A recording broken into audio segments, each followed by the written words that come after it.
একজন সাহাবী আল্লাহর পয়গম্বরের কাছে গিয়া বলেন, হুজুর আমি গরিব মানুষ।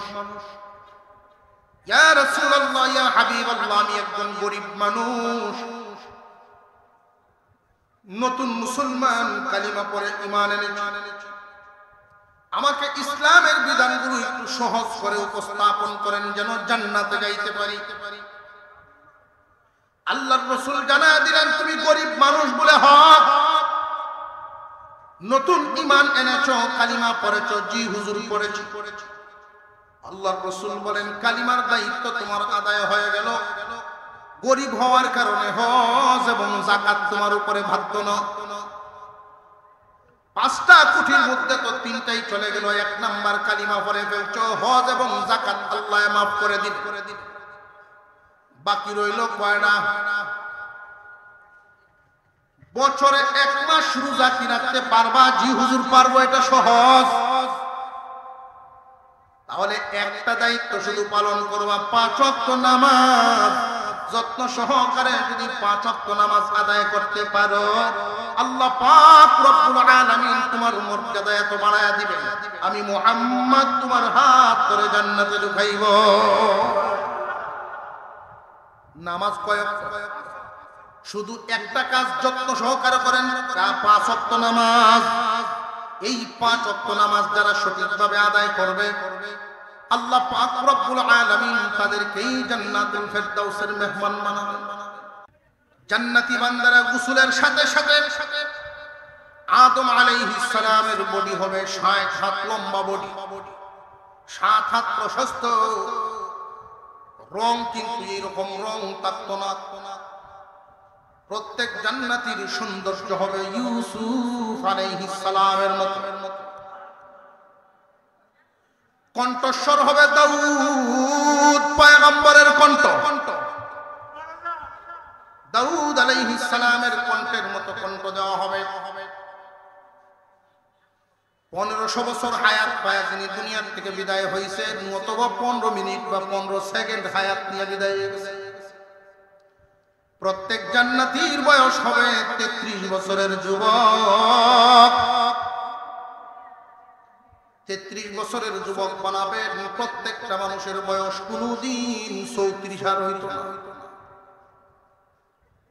জান্নাতের নাজ নিয়ামত, জান্নাতের সামনে একটা ঝর্ণা থাকবে, হাউস থাকবে। এই হাউসের মধ্যে কয়েক প্রকারের মাছ, কালারিং মাছ, সবুজ কালারের মাছ।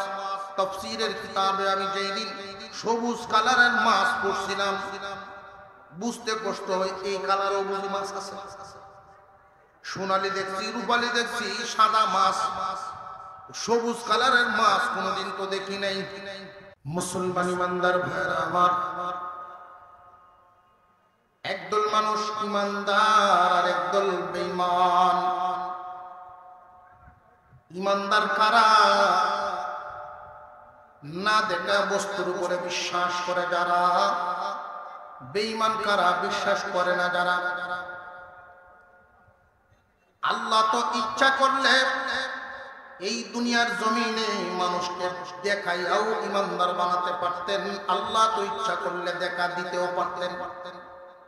পারতেন না? পারতেন না? তখন তো নাস্তিকরা এই কথা বলার সুযোগ পাইত না যে যা দেখি না তা মানি না। আল্লাহ দেখা দিলেন না কেন? ও দুনিয়ার মানুষ, আল্লাহকে দেখিয়া যদি কেউ ঈমান আনত, এই ঈমান গ্রহণযোগ্য না। মুসলমান ইমানদার ভাইরা আমার, আল্লাহ পাক রব্বুল আলামিন আছেন না নাই? না দেখা বিষয়গুলোর উপরে বিশ্বাস করার নামই হলো ঈমান। জান্নাত বিশ্বাস করি, জাহান্নাম বিশ্বাস করি, হাসরের ময়দান বিশ্বাস করি, কবর জগৎ বিশ্বাস করি, অথচ একটাও দেখি নাই। আল্লাহ বিশ্বাস করে যারা বলে দেখি না, যে এই জিনিস বিশ্বাস করি না, অথচ এই দুনিয়ার জমিনে সকলেই অনেক কিছু না দেখিয়াও বিশ্বাস করে। আমি একটা প্রশ্ন করি, আস্তিক বলেন নাস্তিক বলেন, সকলের সামনে এই কথা প্রশ্ন আমার। আমাদের ভিতরে রূহ আছে না নাই? এই রূহ কোন নাস্তিক জীবনে দেখছে নাকি? আরো জোরে কোন। রূহ দেখা যায় না, অথচ রূহ আছে বলে এই বিশ্বাস আমাদের আছে না? না, রূহ তুমি দেখো না, আত্মা দেখা যায় না, এরপরেও তুমি বিশ্বাস করো, কিন্তু আল্লাহকে কেন করো না? আমি আত্মা আছে বলে বিশ্বাস করি এই কারণে আত্মার কিছু প্রভাব দেখতে পাই, আত্মা আছে বলে আমি স্পর্শ শক্তি বুঝতে পারি, দৃষ্টি শক্তি বুঝতে পারি। আমি যেহেতু দেখতে পাই এই জন্য বুঝি যে আমার ভিতরে আত্মা আছে, আমি যেহেতু শুনতে পাই বুঝতে পারি যে আত্মা আছে। আমার কথা হলো, ও দুনিয়ার মানুষ, এই অনুমানের ভিত্তিতে যদি বুঝতে পারো যে আল্লাহ আছে, এই জন্য তুমি দেখতে পাও। রূহের প্রভাবে, রূহের কারণে যদি তুমি দেখতে পাও, এই জন্য রূহ বিশ্বাস করো। আমি এই দুনিয়ার মানুষকে প্রশ্ন করব যে আল্লাহ আছেন, এটারও প্রমাণ পাওয়া যায়। এই পৃথিবীর জমিনটা আল্লাহ পাক রব্বুল আলামিন বানায় রাখছেন, तमाम দুনিয়াকে ঘিরে রাখছেন একটা মহাশূন্য।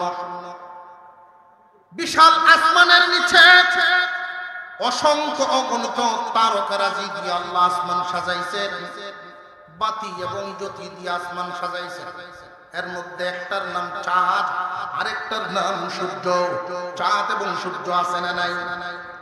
এই চাঁদ এবং সূর্য যে আল্লাহ বানাইলেন, মহান মৌলাই করিম হুকুম করেছেন যার যার পক্ষ মতে চলো। চাঁদ সূর্য যার যার পথে পরিচালিত হচ্ছে। যদি একটা আরেকটার সাথে টক্কর লেগে যেত, একদল বিজ্ঞানীর অভিমত সূর্যটা হলো পৃথিবীর থেকে 13 লক্ষ গুণ বড়। টক্কর লেগে ভেঙ্গে একটা টুকরা যদি পৃথিবীতে পড়তো, তাম দুনিয়া ধূলিসাৎ। সূর্য এবং চাঁদ যার যার গতিতে আছে না নাই? অথচ এই জমিনে প্রতিদিন গাড়ি চলাচল করে, অ্যাক্সিডেন্ট হয়নি না হয় না? আমার প্রশ্ন হলো, যেই দিন গাড়ি অ্যাক্সিডেন্ট করে ড্রাইভার থাকায় না না থাকায়? ড্রাইভার আছে না নাই? এরপরেও যদি গাড়িটা অ্যাক্সিডেন্ট করতে পারে, ও দুনিয়ার মানুষ, বিশাল সূর্য, বিশাল চাঁদ যার যার কক্ষপথে চলতেছে, কোনদিন টক্কর লাগে নাই। একজন চালানেওয়ালা আছে না নাই? এই চালানেওয়ালার নাম হলো আল্লাহ। কে? এবার জমিনের কিছু উদাহরণ দেই যে আল্লাহ আছেন যেটা বোঝার জন্য। না দেখা বস্তুর উপরে ঈমান আনার নাম, বিশ্বাস করার নামই তো ঈমান। আল্লাহকে যে না দেখিয়া বিশ্বাস করলাম, তো আমরা অনুমান করি। মহান আল্লাহ যে আছেন এটা নিদর্শন পাওয়া যায়। চাঁদ সূর্যের দিকে তাকাইলে তুমি আল্লাহ খুঁজে পাইবা। জমিনে লক্ষ্য করে দেখেন, একটা গাভী ঘাস খায়। ঘাস এক প্রকারের খাদ্য, খাইল গাভীটায়, কিন্তু এই ঘাসটা তার শরীরের 4 ভাগে বিভক্ত হয়ে যায়। একটা অংশ প্রস্রাব হয়, পেশাব, আরেকটা অংশ পায়খানা হয়, আরেকটা অংশ রক্ত হয়ে গাভীটারে বাঁচায় রাখে, আরেকটা অংশ দুধ হয়ে মানুষের রিজিকের জন্য বেরোয়। খাইল এক প্রকার ঘাস, হইল কয় প্রকার? জীবনে কোনদিন পেশাব রক্তের সাথে মিশে না, রক্ত দুধের সাথে গিয়া মিশে না। এই যে যার যার কক্ষপথে চলতেছে, এটা কি এমনি না? একজন চালানেওয়ালা আছে। যিনি চালান উনি কে? জবান খুলে আওয়াজে বলেন কে? উনি হলেন আপনার আমার আল্লাহ। মহিলা ডিম ফুটানোর জন্য মুরগির নিচে দেয়। মহিলা মা বোনরা যে ডিমগুলো দেন, লক্ষ্য করে দেখবেন, নির্দিষ্ট সময় সীমা পার হওয়ার পরে বাচ্চাটা বের হয়। নির্দিষ্ট সময় সীমা পার হয়ে গেলে, যদি সময় বেশি হয়ে যায়, তবু বাচ্চা ভিতরে মারা যাবে। কম সময়ের আগে যদি কেউ বের করতে চায় বাচ্চা হবে না। নির্দিষ্ট সময় পার হওয়ার পরে ডিম ফাটাইয়া বাচ্চা নিজে বের হতে পারে না, বাহির থেকে কেউ ফাটিয়ে দেওয়া লাগে। কথা বুঝে আসতেছে? মুরগির নিচে যে ডিমগুলো থাকে ওই ডিমগুলো পরিপূর্ণ সময় হওয়ার পরে মুরগির মা মুরগিটা ঠোঁট দিয়া ডিমটা ফাটাইয়া দেয় বাহির থেকে, তখন বাচ্চাটা বেরিয়ে আসে। আমাদের প্রশ্ন হলো, সময় পরিপূর্ণ হওয়ার আগেও মুরগিটা ফাটায় না, আবার দেরিও করে না। কে রে মুসলমান? উনি কে? এই মুরগির মাথায় বুদ্ধি ঢেলে দিলেন, মুরগিরে শিখায় দিলেন কখন ডিমটা পরিপূর্ণ হইব তখন বাংবা। বেশি সময় গেলে বাচ্চার দম ফুটা লেগে মেরে যাবে, সময়ের আগে যদি ফুটায় দাও বাচ্চাটা পরিপূর্ণ হবে না, ও পরিপূর্ণতার কারণে মরে যাবে। এই মেধা, এই শিক্ষাকে শিখায় দিল, যিনি শিখায় দিছেন উনি হলেন আমাদের আল্লাহ।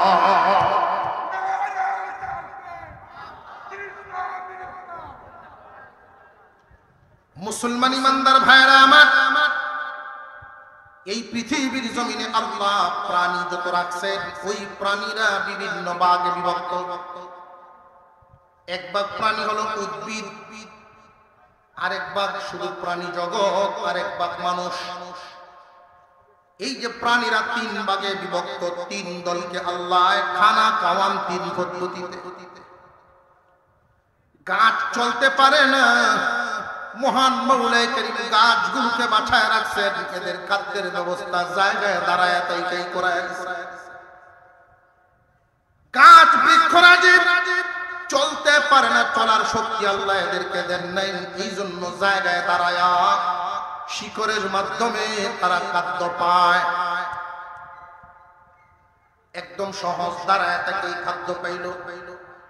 প্রাণী জগৎকে আল্লাহ খানা খাওয়ান, যেই প্রাণীদের কোনো ব্যবসা নাই, তাদের কোনো চাকরি নাই, তাদের গৃহস্থী নাই, এই জন্য প্রাণী জগতের খাদ্যটা সহজেই আল্লাহ ঘোষণা দিয়ে দিচ্ছেন, ব্যবস্থা করে দিচ্ছেন। প্রাণী যদি ঘর থেকে বের হয়, বের হইয়াই খাইতে পারেনি না, পারে না। মানুষ বুদ্ধিওয়ালা আকলওয়ালা জাতি, এই জন্য আল্লাহ বলেন মানুষ রে তোমার খাদ্য আমি রাখছি, তবে একটু চেষ্টা করিয়া খাওয়া লাগবে। গাছের চাইতে প্রাণীর একটু চেষ্টা বেশি, ঘর থেকে বের হওয়া লাগে, জায়গা ছাড়া লাগে। প্রাণীগুলোর থেকে মানুষকে আল্লাহ একটু বেশি চেষ্টার মাধ্যমে খাদ্য খাওয়ান। কিন্তু যেই মানুষগুলো, মানুষের মধ্যে আল্লাহ যে খাদ্যটা খাওয়ান, দেখেন কারোর খাদ্যটা আসানের সাথে দুনিয়াদারি আল্লাহ চালাইতেছেন, কারোর জন্য কঠিন ভাবে দুনিয়াদারি চালাইতেছেন। কেউ 8 ঘন্টা ডিউটি করে 1000 রুজি করে, কেউ আবার 8 মিনিটেও 1000 কামাইতেছে। কথা বুঝে আসতেছে? এই ব্যবস্থা করে দিচ্ছেন, ব্যবস্থাপনা করেন যিনি, উনি হলেন আল্লাহ। মুসলমান ইমানদার ভাইরা আমার, আপনার আমার পয়গম্বর সাল্লাল্লাহু আলাইহি ওয়াসাল্লাম বলেন, দুনিয়ার মানুষরা রে, এই দুনিয়ার জমিনে আল্লাহ তোমাদেরকে যতদিন রাখবেন, খাওয়াইবেন, তোমরা যদি একটা আমল করতে পারো, ঠিক মতো যদি এই আমলটা করে যেতে পারো, তোমাদের খাদ্যের, তোমাদের রিজিকের জিম্মাদারি নিয়েছেন আল্লাহ। এত পেরেশানি লাগবে না, আল্লাহ তোমার রিজিক খুব সহজে খাওয়াই দেন, খুব সহজে মিলাই দেন। আমার তিলাওয়াতকৃত যে আয়াতগুলো, এই আয়াতগুলোর মধ্যে কয়েকটা প্রশ্ন ছিল। ইন্নাল্লাযীনা আমানু ওয়া আমিলুস সালিহাত কানাত লাহুম জান্নাতুল ফিরদাউসি নুজুলা। দুনিয়ার জমিনে যারা ঈমান আনবে এবং নেক আমল করবে, আমি আল্লাহ এদেরকে জান্নাতুল ফিরদাউসের মেহমান বানাবো।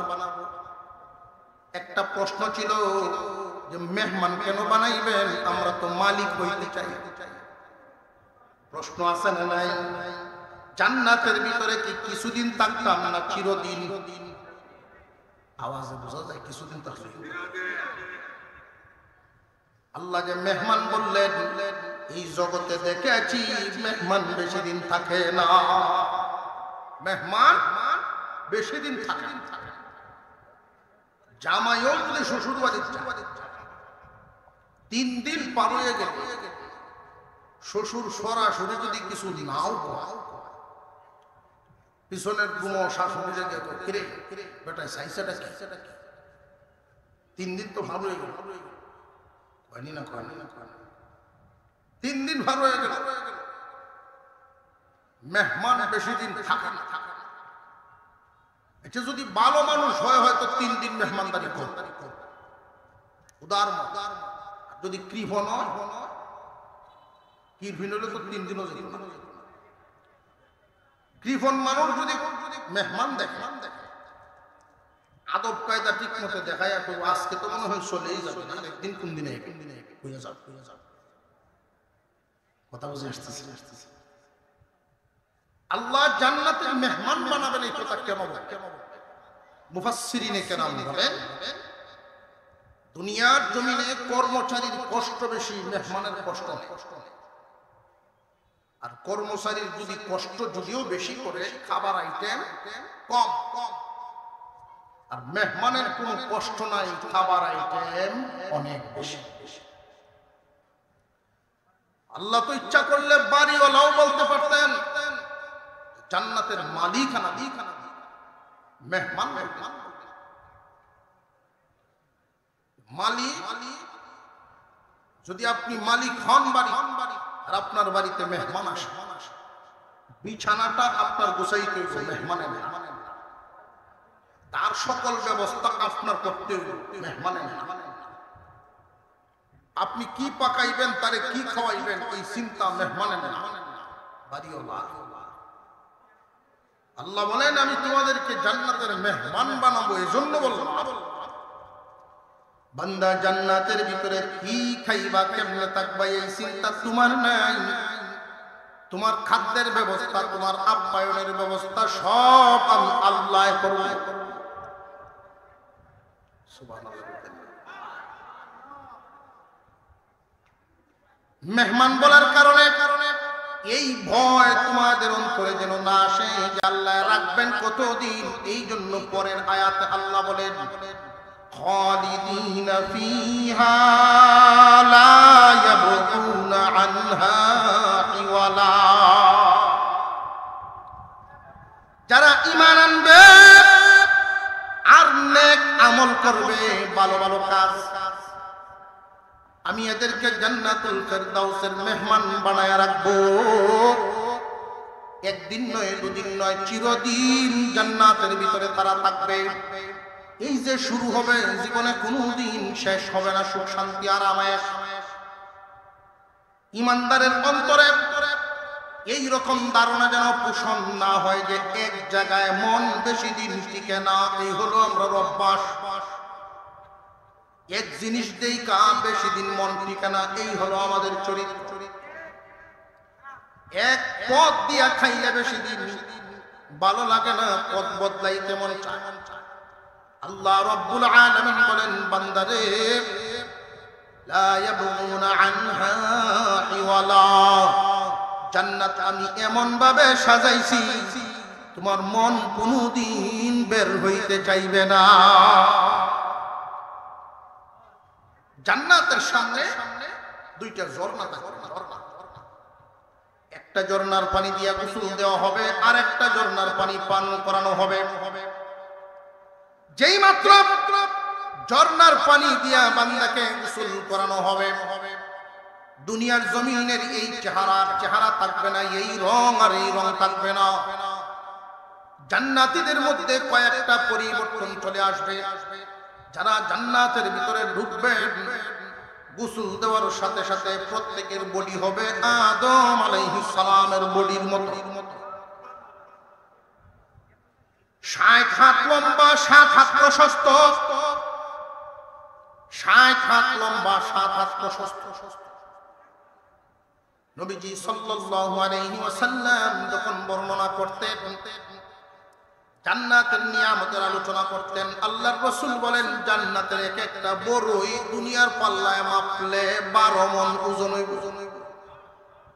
আরে হুজুরে করতেছে আবু জেহেল ভালো হইছে। 12 মণ ওজনের গরু খাইব মুহাম্মাদের উম্মত, গরুর তলে হইলে মরবনে। ভালো হইছে। এই গাদায় তো জানতো না জান্নাতের বড়ই যদিও 12 মণ ওজন, জান্নাতীরাও 60 হাত লম্বা। কথা বুঝে আসতেছে?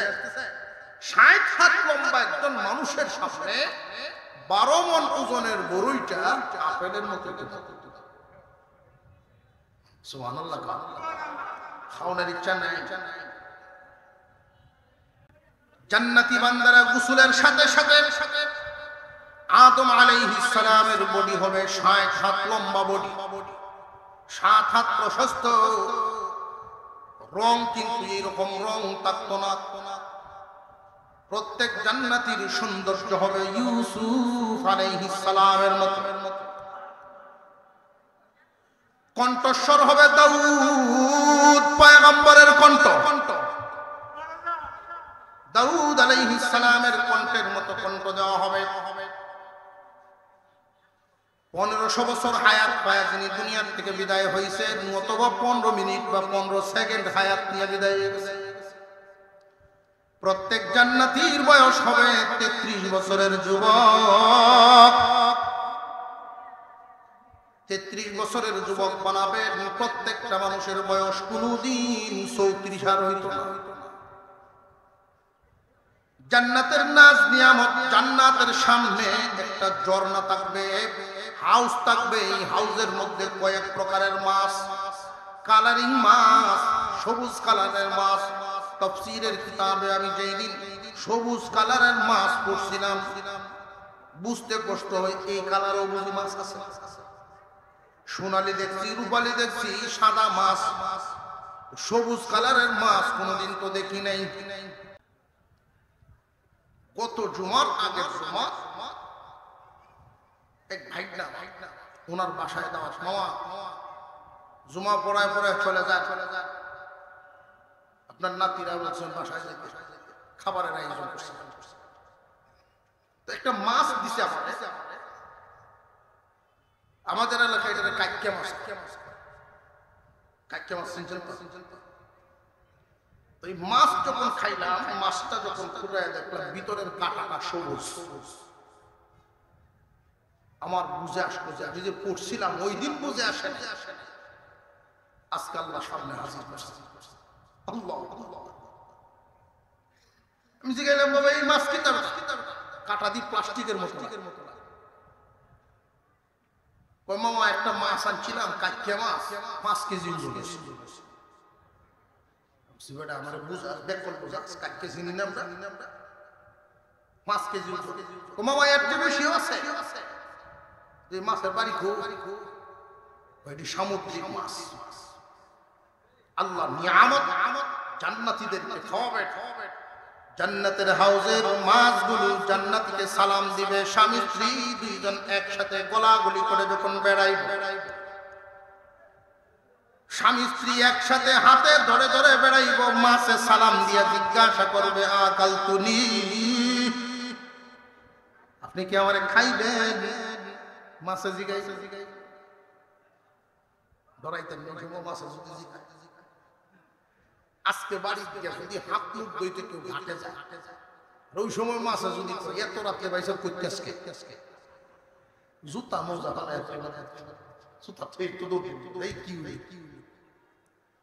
জান্নাতের ভিতরে ঢুকার আগে আরেকটা ঝর্ণা নাম পান করানো হবে। ওই জান্নাতের পানি পান করানোর সাথে সাথে ভিতরের অবস্থাও পরিবর্তন হয়ে যাবে। এমন পরিবর্তন, ভয় থাকবে না। জান্নাতের নাজ নিয়ামত ভোগ করার মতো উপযোগী হবে। হিংসা বিদ্বেষ থাকবে না। এখনকার বিবিরা যদি এখন বয়স তো শেষেই, খেলামেলা তো সবই শেষ, বুড়ো হয়ে গেছি, তোমার হাতে দেখি আর একটা বিয়া করা হবে, মানবো না? তোমার এমনি মানতে না, এরা হবলেন মানবো। কিন্তু জান্নাতের ভিতরে সর্বনিম্ন 70, সর্বোচ্চ 100 লক্ষ পর্যন্ত আল্লাহ হুর দিবে। এখন সুবহানাল্লাহ বলতেছে, হুরের কথা শুনছে। আল্লাহ এত সুন্দর হুর বানাইছেন, নবীজি বলেন যদি কবজি মুবারক কবজি পর্যন্ত দুনিয়াতে প্রকাশ করা হতো, হাতের কবজিটা যদি প্রকাশ করতে কোন হুরে, তাহলে দুনিয়ার মানুষ চাঁদ সূর্য দেখতো না, ওই দিকেই তাকায়া থাকতো। জান্নাতের কোন হুর যদি এক গাছে চুল এইভাবে নাড়া দিতেন, তামাম দুনিয়া সুগন্ধে মোহিত হয়ে যেত। এত সুন্দর হুর বানায় রাখছেন। মহিলা মা বোনরা অনেক সময় প্রশ্ন করেন, হুজুর লিখিত প্রশ্ন ফাটায়, পুরুষদেরকে আল্লাহ জান্নাতে হুর দিবেন, আমরা রেখিত দিব? এই প্রশ্ন আপনারা কি করছে? আমার করছে, বুঝতে হবে না তাদের। আল্লাহ তাদের জন্য যে কি রাখছেন জান্নাতের ভিতরে। বর্তমান দুনিয়ায় আপনি যেই বাড়িতে বসবাস করেন, বাড়ির মালিককে আপনি নিজে, আপনার সহায় সম্পত্তি যা কিছু আছে সবকিছুর মালিকই তো আপনি। আপনার ঘরের যদি 5 জন কর্মচারী থাকে, এই খেদমতও নেন আপনি। সবকিছুর মালিকানা আপনার, কাজের লোকরাও আপনার আন্ডারে। কিন্তু এদের সব এই মালের সুবিধা, ব্যবসার সুবিধা, ভাড়ার সুবিধা যা কিছু আছে সমস্ত সুবিধা আপনার পাশাপাশি বিবিও হয় না। ঠিক তেমনি ভাবে জান্নাতে 100 লক্ষ হুর থাকলেও সমস্ত হুরদের সর্দারনি হবে আপনার বিবি। সমস্ত হুরদেরকে আল্লাহ যেই পরিমাণ সুন্দর বানাইছেন, দুনিয়ার বিবিকে আল্লাহ এর চেয়ে বহু গুণ সৌন্দর্য বেশি দিবে। বিবি আর স্বামী দুজন একসাথে জান্নাতে যাক, আমরা চাই কি চাই? আওয়াজ একটু লক্ষ্য করা রাজি না। আমি জান্নাতের আলোচনা করছি। মুরব্বী মানুষ উনি দাঁড়াইছেন, হুজুর আমি যখন জান্নাতে যাইব, আমরা বাবুল্যের নাও যাইব। আমি বলছি উনি গেলে আপনার কি সমস্যা? এই 30-35 বছর হুজুর আমার জ্বালায় গেছে, আমার রাখছে। স্বামী স্ত্রীর মিল মোহাম্মত দুনিয়ার জমিনে কম। একজন আরেকজনের সাথে মোহাব্বত তৈরি করে রাখে না। জান্নাতের ভিতরে এই 2 জন যখন একসাথে থাকবে, হুরেরা তার সেবা করলেও মহিলার হিংসা লাগবে না। এই ঝর্ণার পানি পান করার কারণে জান্নাতের নাজ নিয়ামত ভোগ করার উপযোগী হয়ে যাবে। এই জান্নাতে যাওয়ার জন্য আমাদের কি করণীয়? আল্লাহ বলেন, যারা ঈমান আনবে এবং নেক আমল করবে, নেক আমল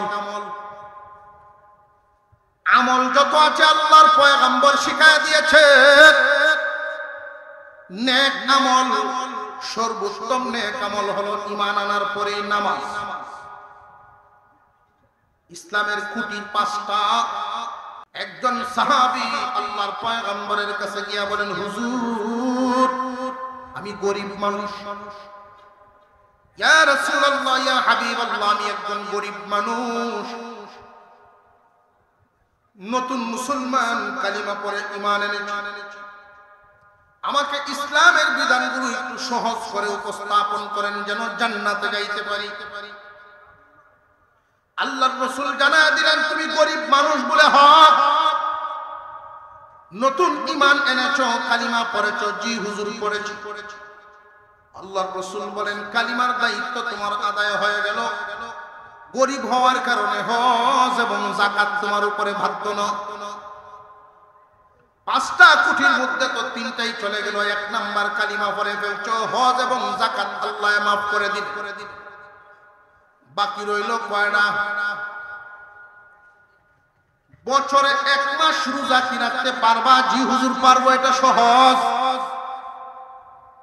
তাহলে একটা দায়িত্ব শুধু পালন করবা, 5 ওয়াক্ত নামাজ যত্ন সহকারে যদি 5 ওয়াক্ত নামাজ আদায় করতে পারো, আল্লাহ পাক রব্বুল আলামিন তোমার মর্যাদা এত বাড়ায়া দিবেন, আমি মুহাম্মদ তোমার হাত ধরে জান্নাতে ঢুকাইব।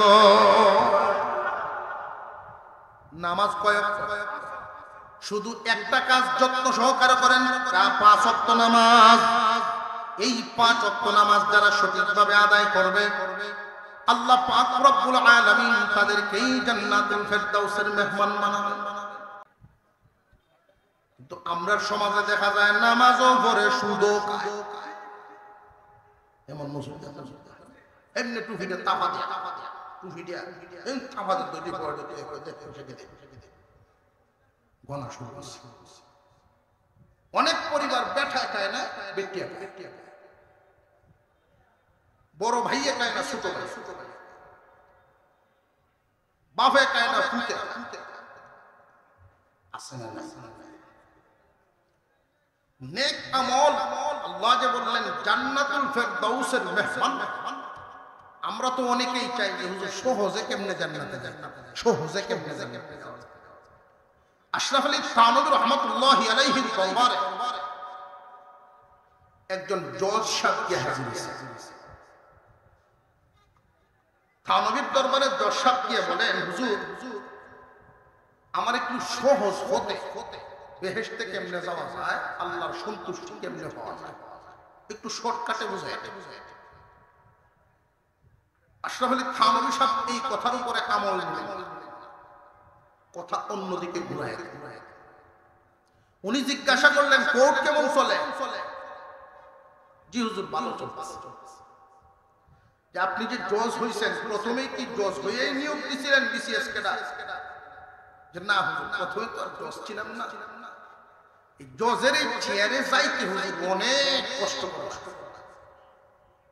অনেক ঘাট পার হই, চেষ্টা তদবির কত কিছুর পরে এই স্বপ্ন হইছে, এই চেয়ার পাইছে।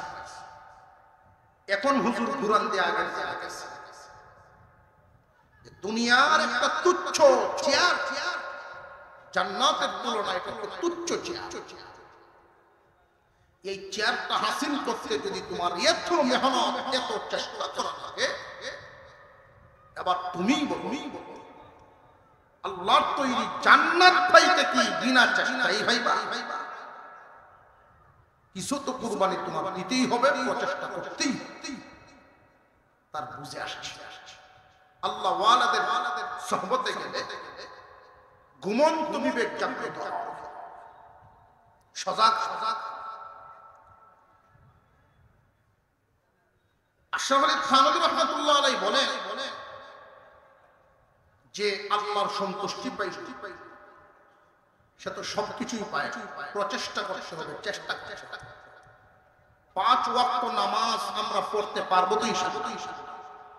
5 ওয়াক্ত নামাজ রেগুলার পড়বো, এই নিয়ত কেউ যদি করতে পারেন হাত তুলে দেখুন ইনশাআল্লাহ। নারে তাকবীর, জোর আওয়াজ, নারে তাকবীর। অগ্রিম কিছু ব্যবস্থা আমি বলে নিয়ে আপনি নিয়ত করলেন যে ইনশাআল্লাহ আমি আজ থেকে আর নামাজ বাদ দিব না। সকালবেলায় এমন এক মুসিবত সামনে দাঁড়ায়, নামাজ পড়ার আর সুযোগ দিত না। 5-7 দিন নামাজ পড়লেন, এমন বেশাবাদ করবেন নামাজ শয়তানে আপনাকে ছাড়াইতে বাধ্য করবে। এই সমস্ত পরিস্থিতিতে যদি আপনি উত্তীর্ণ হতে পারেন তাহলেই কামিয়াব। এমন একটা সময় চলে আসবে নামাজের সাথে সম্পর্ক এমন সম্পর্ক হবে, নামাজ না পড়লে ভালো লাগতো না, নামাজ না পড়লে আর ভালো লাগতো না। এশার নামাজ পড়ে বালিশে মাথা লাগাইবেন, কিছুক্ষণ পরে পরে মনে হইব ঘুম ছুটবো। ফজরের আজান কখন জানি হয়ে যায়, অপেক্ষা হবে নামাজ। জোহরের নামাজ পড়লেন, আসরের জন্য মন অপেক্ষা করে। আসরের নামাজ পড়লেন, মাগরিবের জন্য অপেক্ষা করে। মুসলমান ভাইরা আমার, সহজে কয়েকটা কথা বুঝে রাখেন। এই জগতের নিয়ম, কোন কর্মচারী যদি আগের দিন কাজ ভালো করে, মালিকে পরের দিনের অর্ডার দিয়ে দেয় কালকে আসছি। যদি তোমার হালত এমন হয়, জোহরের নামাজ পড়েছ, মন কান্দে আসরের জন্য, বান্দারে বুঝবা জোহরের নামাজ মালিকের কাছে পছন্দ হইছে। বুঝে আসতেছে? পাঁচ ওয়াক্ত নামাজ যদি নিজের মধ্যে এইভাবে কায়েম করতে পারেন, ঈমান আনার পরে নেক আমল, যেই কথাটা বলছিলাম বয়ানের বিষয়, পাঁচ ওয়াক্ত নামাজ নিজের মধ্যে ফিটিং করলেন, আর একটা বিষয় থেকে নিজের বাঁচায়া রাখতে, বাঁচায়া আল্লাহর আদেশ তো পালন করবেন, পাঁচ ওয়াক্ত নামাজ আদায়ের মাধ্যমে একটা নিষেধ কাজ থেকেও বাইচা থাকতে হবে। নিষেধ কাজটা হলো পরের মালের কোনো লুট যেন ভিতরে না আসে। অন্যায় কোনো মাল উপার্জন করব না, হারাম খাবো না, হারাম থেকে বেঁচে থাকা আমার কাজ, আর হালাল খাওয়াইয়া বাঁচায়া রাখা মালিকের কাজ। কোন বান্দা যদি হারাম না খায় ধৈর্য ধারণ করে উপবাস থাকবে, প্রয়োজনে ধৈর্য ধরে যদি 2.5 দিন পার হওয়া লাগবে না, আল্লাহ 1 বছরের হালাল খাবারের বাজেট করে দিবে। ধৈর্য হারা হয়ে যায়, সবরই নাই, সুদ খাইতেছে, ঘুষ খাইতেছে, পরের মাল লুণ্ঠন করতেছে, মানুষের হক ঠকাইতেছে, ওজনে কম দিয়া সুদ খায়া ঘুষ খায়া কত মানুষ কতভাবে টাকা কামানোর ইনকামের রাস্তা বের করে। তকদিরের উপরে বিশ্বাস আমাদের আছে না নাই? যার তকদিরে যা আছে, কে কতটুকু খাইব, এই তকদিরের লেখা কিন্তু আল্লাহ জন্মের আগেই লিখিয়া দিয়েছে। মিশকাতের এক হাদিসের মধ্যে আছে, যার তকদিরে যে বাজেট আছে, ওই বাজেটটা কিভাবে পূর্ণ হয় জানেন? একজন মানুষের তকদিরে আছে জন্ম থেকে নিয়ে মৃত্যু পর্যন্ত 1 কোটি টাকা সে খাইব, ভোগ করব, ফিনব। এই মানুষটা সহি পথে থাকার জন্য 5 ওয়াক্ত নামাজ ঠিকমতো পড়ে, পরের মাল কামায় না। 1 কোটি টাকা বাজেট তকদির লিখছেন যিনি, পূর্ণত করবেন উনি। বান্দা সহি পথে চলতে গিয়া মাত্র 50 লাখ কামাইছে, বাকি রইছে আরো কত? বাকি 50 লাখ তার কদমে হাজির করাইবেন। তকদির লেখছেন যিনি, ব্যবস্থা করবেন তিনি। পক্ষান্তরে কোন একজন মানুষ 1 কোটি টাকা বাজেট হইছে, জন্ম থেকে মৃত্যু পর্যন্ত খাবে, কিন্তু সে ইনকাম করেছে ডানে বামে, পরের মাল সব জমা করিয়া ইনকাম করলো 1000 কোটি। খোদার কসম, 1 কোটির উপরে 1 পয়সাও সে খাইতে পারবে না। বান্দারে, পরের মালের হক, পরের হক তুমি নষ্ট করিও না। আল্লাহর নবী এক হাদিসের মধ্যে বর্ণনা করেন, কিয়ামতের কঠিন ময়দানে একদল মানুষ পাহাড় পরিমাণ নেকি নিয়ে আল্লাহর সামনে হাজির হবে, কিন্তু ওই মানুষটা জান্নাত পাইবে না। কারণ তার একটা দোষ বেশি না, একটাও একটা এক বেটা ছেলে বড় গটকরে কইছে, ভালো মেয়ে দেখিস, আমার ছেলের বিয়া করে। একজন মেয়ের বাপে আনচা খুঁজছে, বাজারের মুড়ের দোকানে বসে চা খাই। ছেলের বাপ ছেলের গুণ কয়, মেয়ের বাপ মেয়ের গুণ। 100 গুণ বলছে মেয়ে, একটা দোষ আছে।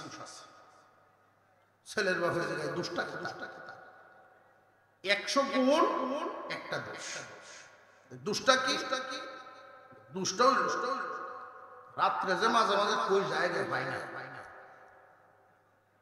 রাত্রে যে কোনানো যায় গিয়া হারায় যায়, শুকায় ভাই। ছেলের বাপ ভাই ভাই না, উকিলে বুঝায় 100 গুণের মধ্যে একটা দোষ তো থাকতেই পারে।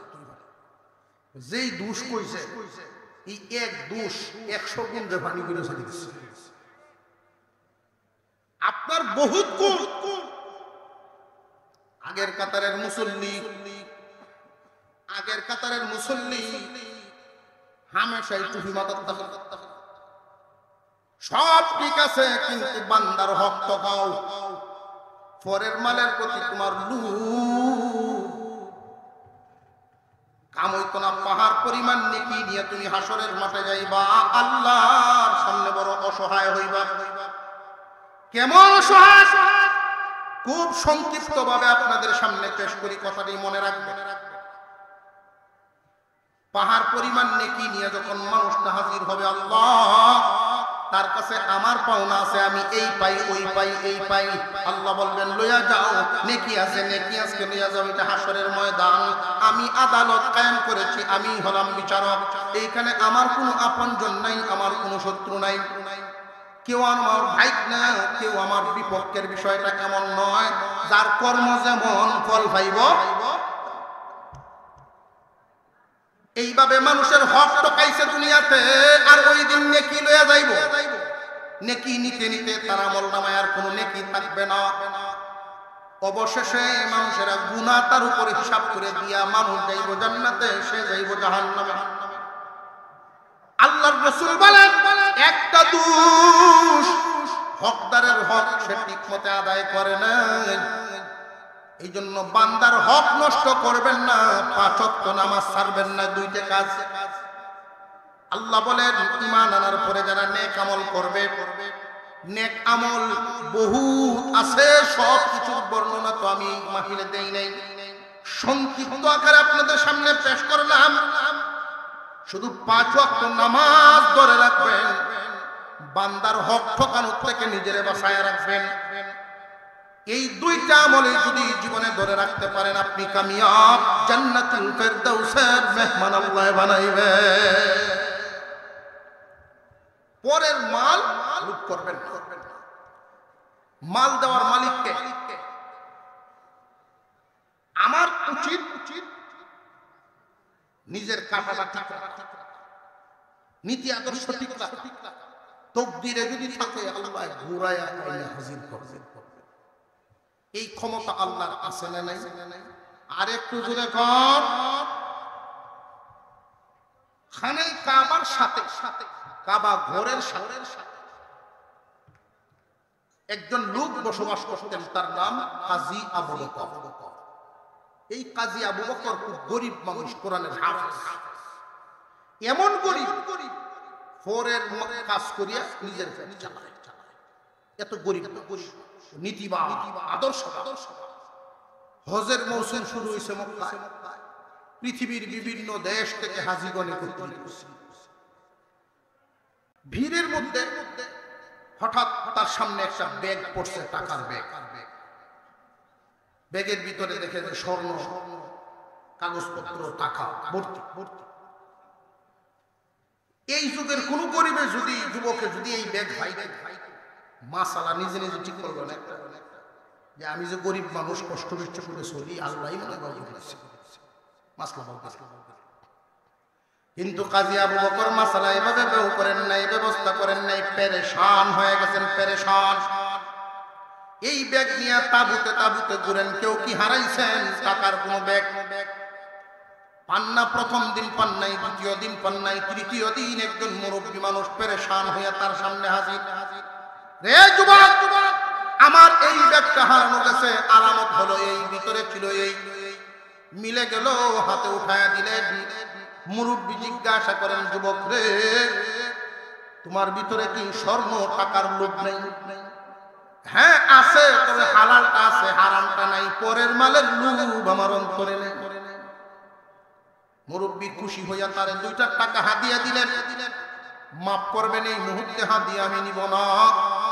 কুরআনুল কারীমের ভিতরে আল্লাহ বলছেন, সবুরকারী, যে সমস্ত সবুরকারী দিল আছে, যেই মানুষটা সবুরকারী হয়, সবুরকারীর পুরস্কার আল্লাহ নিজের হাতে দেয়। পুরস্কার এটা নিব। মুরব্বী অবাক হয়ে তাকায় রয়েছে, দোয়া করে দিচ্ছেন, আলাদা হয়ে গেছে। মুরব্বী শুধু একটাই ভাবতেছেন, এই বয়সে একজন যুবক, এত তাকওয়া। উনি তার দেশে চলে গেলেন, যুবক মক্কায় গেলেন। বহুদিন পরে দ্বীনি কাজে পানিপথে সফরে গেলেন এই যুবক। রাস্তায় গিয়ে নৌকাটা অ্যাক্সিডেন্ট হয়ে গেছে। কে কোন দিকে গেল কারণ কোনো দেখা সাক্ষাৎ নাই। একটা তক্তার উপরে ভোগ ঢেউয়ের তালে তালে একটা দ্বীপের মধ্যে গিয়ে সে লাগছে। দ্বীপের মানুষ তারে উদ্ধার করছে। সে দেখলো দ্বীপের হালত হইল বেশিরভাগ নতুন মুসলমান। উনি এখানে 6 মাস থাকার নিয়োগ করে যে আমি এদেরকে নামাজ শিখাবো, কোরআন শিখাবো।